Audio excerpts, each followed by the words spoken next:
What's up, everybody? I'm the Bourbonist, and I'm back with another review. This time of year is known as allocation season in the bourbon world, and today we have a highly allocated bottle that we can't wait to get into. That is the 2024 George T. Stagg.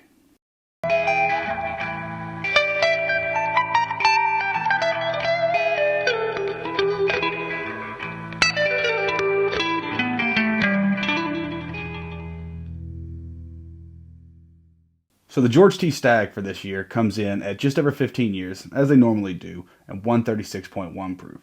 So, knowing 2022 was phenomenal, 2023 was pretty great, we're hoping 2024 is just as good. So let's get into this review by talking about the color of this bourbon. With George T. Stagg, they're always going to come in looking pretty delicious. And at 136.1 proof, you know it's packing some heat. And at 15 years, what could go wrong? So with all GTS products, or Stagg in general, I always get some grape. This bottle's no different. Maybe a little bit more on just a dark fruit note, but definitely got some grape in there, and it's really coming out. The 2022, that's all I could get was just straight grape juice. 2023 lacked that a little bit, but it was still delicious. I'm getting a little bit of oak in there, as you would expect to do with a little bit of age, but it's not overwhelming by any means. One thing that George T. Stagg does that a lot of bourbons just can't keep up with is the way that it blends its flavors. And it blends from the nose to the palate to the finish so evenly that it just can't help but call for another drink. Let's get into it. Cheers.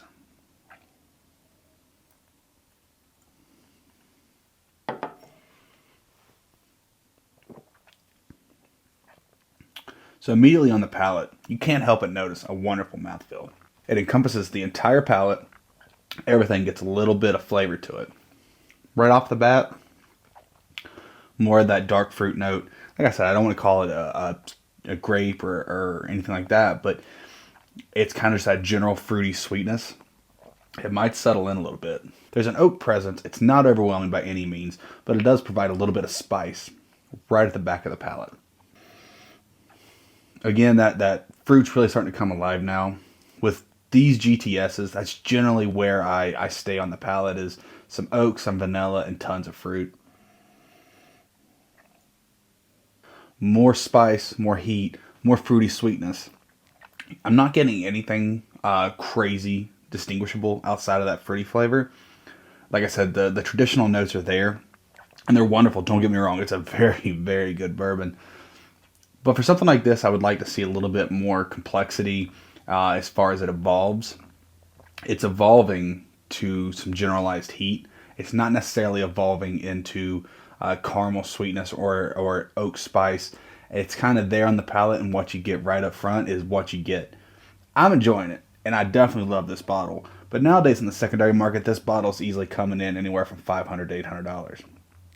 Do I think $500 to $800 is worth a bottle like this? Not necessarily. There's a lot of heavy hitters out there. As a matter of fact, if you can get your hands on any of the standard Stagg Juniors, I guess now Staggs, those are always a one-off of these bottles. They're not quite as good, but they're delicious, and they come in at about a quarter of the price. As far as the finish goes, the finish is still fruity. It's still there. It's still delicious, and I'm still enjoying it. It's got a very serious burn to it. Now, the 2022 was a special bottle for me. That's around the time I started getting into bourbon and started developing my palate. That bottle was very, very special to me because to me, that was the first time I was able to sense a bourbon from the start to the finish, and it very well melted together and was very smooth.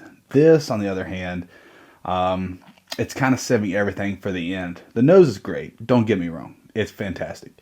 The palate, it's wonderful. It's delicious. But the kick really comes at the end there with a very, very strong finish.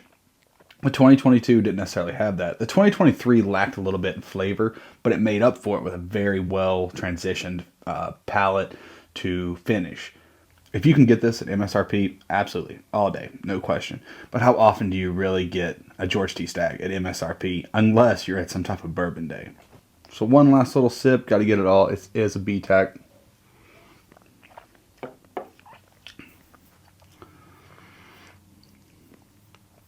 Yeah, that sip was very, very alcohol forward. Straight down the palate and straight to the finish. like I said, it's not the GTS that I had last year or the year before. Still a wonderful bottle, still a delicious bottle, and an MSRP, it's an all-day buy. If you can find it at MSRP. It's definitely not worth its traditional George T. Stagg secondary prices. Thank you guys for joining in for this review. I hope you guys enjoyed it. Click the link, subscribe. The Bourbonist on Instagram, the Bourbonist Reviews on YouTube, and the BourbonistReviews.com. Thanks. Cheers.